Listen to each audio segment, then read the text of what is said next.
ಈ ಧರ್ಮಸ್ಥಳದ ಪ್ರಕರಣದಲ್ಲಿ ಯಾಕೆ ಸರ್ ನೀವು ಕೇರಳ ಸರ್ಕಾರಕ್ಕೆ ಪತ್ರ ಬರೆದಿರೋಂಥದ್ದು? ಕೇರಳ ಸರ್ಕಾರಕ್ಕೆ ಬರ್ದಿರೋ ಪತ್ರ ಅಲ್ಲ, ಅದು ಕೇರಳ ಸರ್ಕಾರ ಮಾಡಬಹುದಾದಂತ ಕ್ರಮದ ಬಗ್ಗೆ ಕೊಟ್ಟಿರುವಂತ ಒಂದು ಪತ್ರಿಕಾ ಪ್ರಕಟಣೆ. ಸರ್ ಸೊ ಈಗ ಈ ಒಂದು ಪತ್ರ ವ್ಯಾಪಕವಾಗಿ ಹರಡಿರೋದ್ರಿಂದ ನಮ್ಮ ಸಂವಿಧಾನದಲ್ಲಿ ರಾಜ್ಯಗಳ ನಡುವಿನ ಸಂಬಂಧದ ಬಗ್ಗೆ ಹೇಳಲಿಕ್ಕೆ ಅವಕಾಶ ಸಿಗುತ್ತೆ ಅಂತ ನಾನು ಖುಷಿಯಾಗಿದ್ದೀನಿ. ಸೊ ಧರ್ಮಸ್ಥಳ ಕ್ಷೇತ್ರಕ್ಕೆ ಕರ್ನಾಟಕ ರಾಜ್ಯದ ಒಂದು ರೆಸಿಡೆಂಟ್ಸ್ ಮಾತ್ರ ಹೋಗೋದಿಲ್ಲ. ಭಾರತ ದೇಶದ ಅನೇಕ ರಾಜ್ಯಗಳಿಂದ ಧರ್ಮಸ್ಥಳಕ್ಕೆ ಹೋಗ್ತಾರೆ. ಸೊ ಹೀಗಿದ್ದಾಗ ಈಗ ಯಾರು ದೂರುದಾರ ಕೊಟ್ಟಿರುವಂತ ಒಂದು ಕಂಪ್ಲೇಂಟ್ ಏನಿದೆ, ಆ ಕಂಪ್ಲೇಂಟ್ ನಲ್ಲಿ ಹೇಳಿರೋದ್ರಲ್ಲಿ ಸತ್ಯವಿದ್ದ ಪಕ್ಷದಲ್ಲಿ ಅಂಡ್ ಆ ಸತ್ಯವಿದೆ ಅನ್ನುವಂಥದ್ದು ಈ ಎಕ್ಸಿಮೇಷನ್ ಆಗೋದ್ರ ಮೂಲಕ ಕನ್ಫರ್ಮ್ ಆದ ಪಕ್ಷದಲ್ಲಿ ಸಾಧ್ಯತೆ ಏನಿರುತ್ತೆ ಅಂದ್ರೆ ಕೆಲವು ರಾಜ್ಯಗಳಿಂದ ಹೆಚ್ಚಿನ ಒಂದು ಅಂದ್ರೆ ಅಲ್ಲಿ ಸಿಗಬಹುದಾದಂತ ಒಂದು ವಿಕ್ಟಿಮ್ಸ್ ಯಾರು ಇರ್ತಾರೆ ಅದರಲ್ಲಿ ಕೆಲವು ರಾಜ್ಯದಿಂದ ಬೇರೆ ರಾಜ್ಯಗಳಿಂದ ಕೆಲವರು ಸಿಗಬಹುದಂತ ಸಾಧ್ಯತೆ ಇರುತ್ತೆ.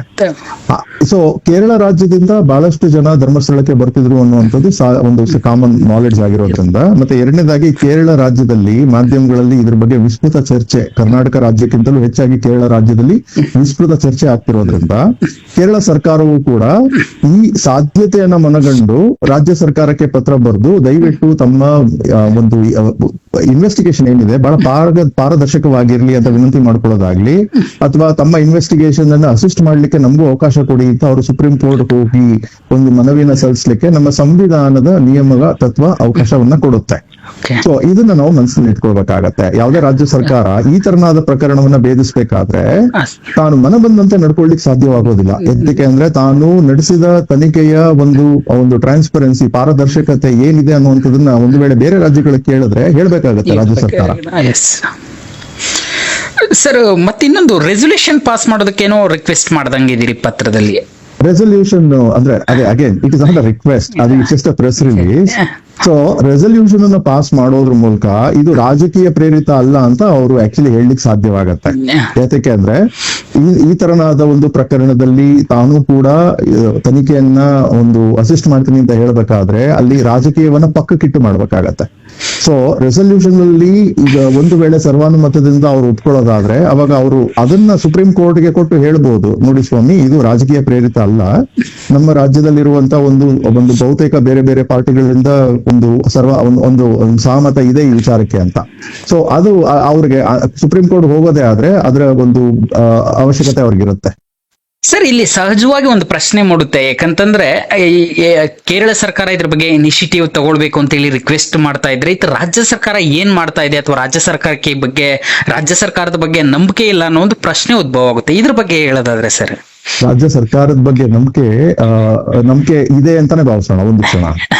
ಸರ್ ಪಕ್ಕದ ರಾಜ್ಯದಲ್ಲಿ ಬಂದಿರಬಹುದಾದಂತ ಒಂದು ಯಾತ್ರಿಗಳಿಗೆ ಸಮಸ್ಯೆ ಆಗಿದ್ದ ಪಕ್ಷದಲ್ಲಿ ರಾಜ್ಯ ಸರ್ಕಾರ ಪಕ್ಕದ ರಾಜ್ಯಗಳಿಗೂ ಕೂಡ ಒಂದು ಆಕ್ಚುಲಿ ಮಾಹಿತಿಯನ್ನ ಕೊಡ್ಬೇಕಾಗತ್ತೆ ಪಕ್ಕದ ರಾಜ್ಯ ಕೇಳಿದ ಪಕ್ಷದಲ್ಲಿ. ಸೊ ರಾಜ್ಯ ಸರ್ಕಾರದ ಮೇಲೆ ನಂಬಿಕೆ ಅಥವಾ ಅಪನಂಬಿಕೆಗಿಂತಲೂ ಹೆಚ್ಚಾಗಿ ರಾಜ್ಯ ಸರ್ಕಾರ ಮಾಡುವಂತ ಒಂದು ಪ್ರಯತ್ನದಲ್ಲಿ ಪಾರದರ್ಶಕತೆ ಎಷ್ಟರ ಮಟ್ಟಿಗೆ ಇರಬೇಕು ಅಂದ್ರೆ ಬೇರೆ ರಾಜ್ಯಗಳು ಒಂದ್ ವೇಳೆ ರಾಜ್ಯ ಸರ್ಕಾರಕ್ಕೆ ದಯವಿಟ್ಟು ಇದ್ರ ಬಗ್ಗೆ ಏನಾಗ್ತಿದೆ ಅಂತ ಮಾಹಿತಿಯನ್ನ ಕೊಡಿ ಅಂತ ಹೇಳಿದಾಗ ರಾಜ್ಯ ಸರ್ಕಾರ ಕೊಡುವಂತ ಪರಿಸ್ಥಿತಿಯಲ್ಲಿ ಇರಬೇಕು.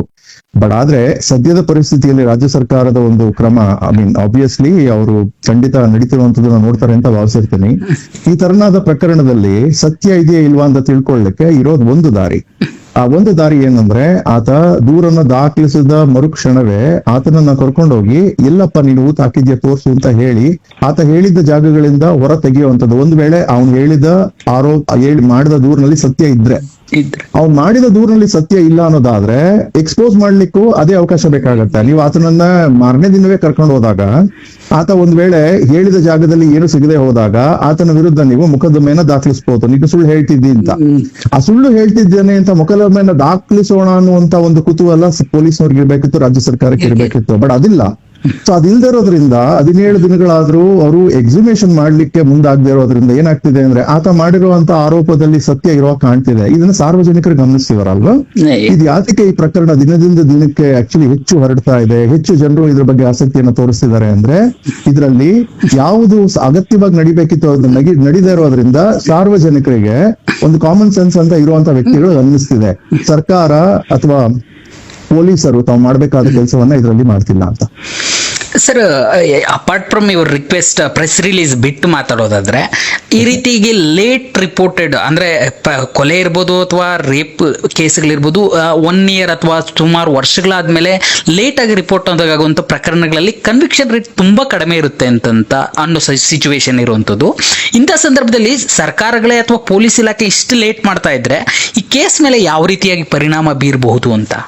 ಒಂದು ಕನ್ವಿಕ್ಷನ್ ಬಗ್ಗೆ ಮಾತನಾಡುವಂತದ್ದು, ಈಗ ಇವ್ರು ಇಷ್ಟೊಂದು ತಡ ಮಾಡ್ತಿರ್ಬೇಕಾದ್ರೆ ಕನ್ವಿಕ್ಷನ್ ಬಗ್ಗೆ ಮಾತನಾಡ್ಲಿಕ್ಕೆ ಶುರು ಮಾಡಿದ್ರೆ ಏನಾಗುತ್ತೆ ಅಂದ್ರೆ ಅದು ಸ್ವಲ್ಪ ಆಭಾಸ ಯಾಕಾಗತ್ತೆ ಅಂದ್ರೆ ತನಿಖೆನೇ ಸರಿಯಾದ ರೀತಿಯಲ್ಲಿ ಶುರುವಾಗಿಲ್ವಲ್ಲ. ತನಿಖೆ ಶುರುವಾಗಿದೆ ಅಂತ ಯಾವಾಗ ಹೇಳ್ತೀರಿ? ಈಗ ನಾನೊಂದು ಎಕ್ಸಾಂಪಲ್ ಕೊಡ್ತೀನಿ. ಯಾರಾದ್ರೂ ಪೊಲೀಸ್ ಸ್ಟೇಷನ್ಗೆ ಒಬ್ಬ ಹೋಗ್ತಾನೆ, ಜೇಬ್ನಲ್ಲಿ ಸ್ವಾಮಿ ನಾನು ಗೋಲ್ಡ್ ವಾಚ್ ನ ಕದ್ದಿದ್ದೀನಿ, ಜೇಬ್ನಲ್ಲಿ ಇದೆ ಅಂತ ಆತ ಪೊಲೀಸ್ನವ್ರು ಹೇಳ್ತಾನೆ ಅಂತ ಭಾವಿಸೋಣ. ಪೊಲೀಸ್ನವ್ರು ಏನ್ ಮಾಡ್ತಾರೆ ಅವಾಗ?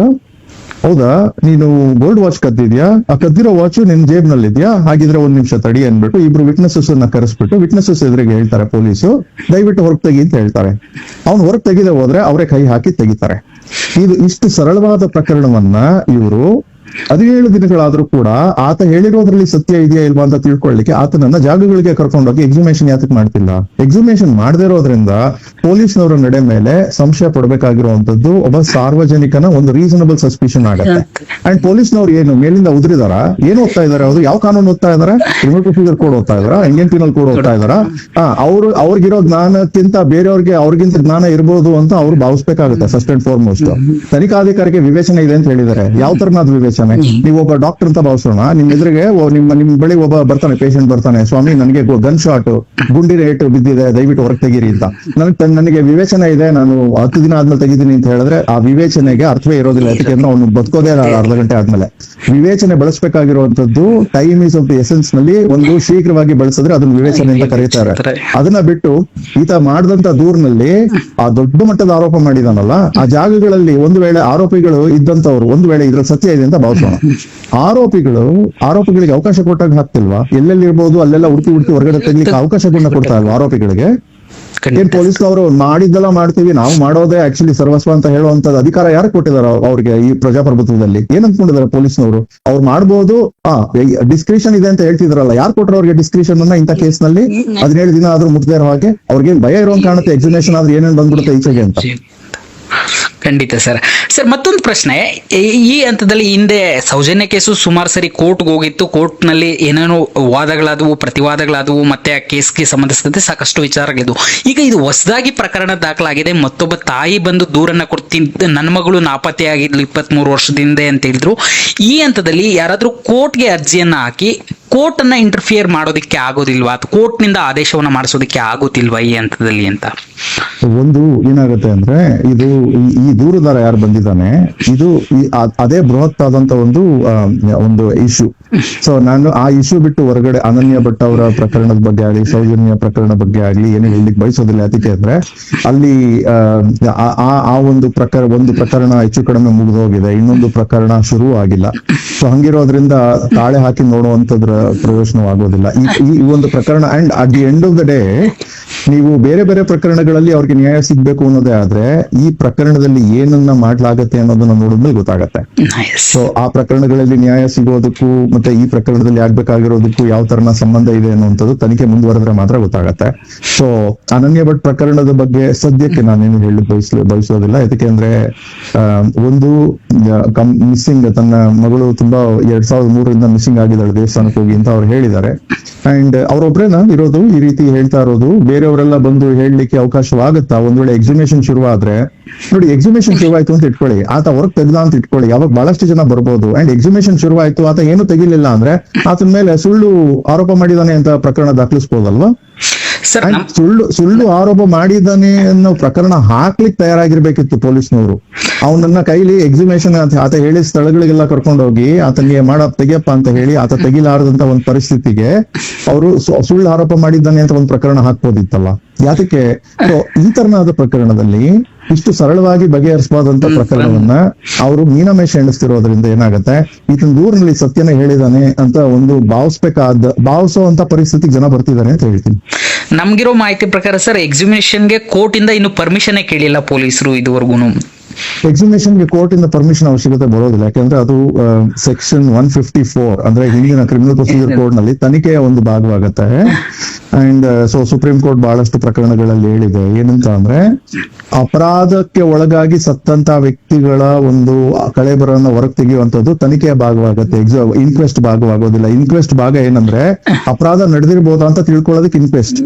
ಸೊ ಮ್ಯಾಜಿಸ್ಟ್ರೇಟ್ ಅವರು ಅನುಮತಿ ಕೊಡೋದು ಇನ್ಕ್ವೆಸ್ಟ್ ಪ್ರಕರಣಗಳಲ್ಲಿ, ಇದು ಇನ್ಕ್ವೆಸ್ಟ್ ಪ್ರಕರಣ ಆಗೋದಿಲ್ಲ, ಇದು ತನಿಖೆಯ ಪ್ರಕರಣ ಆಗತ್ತೆ.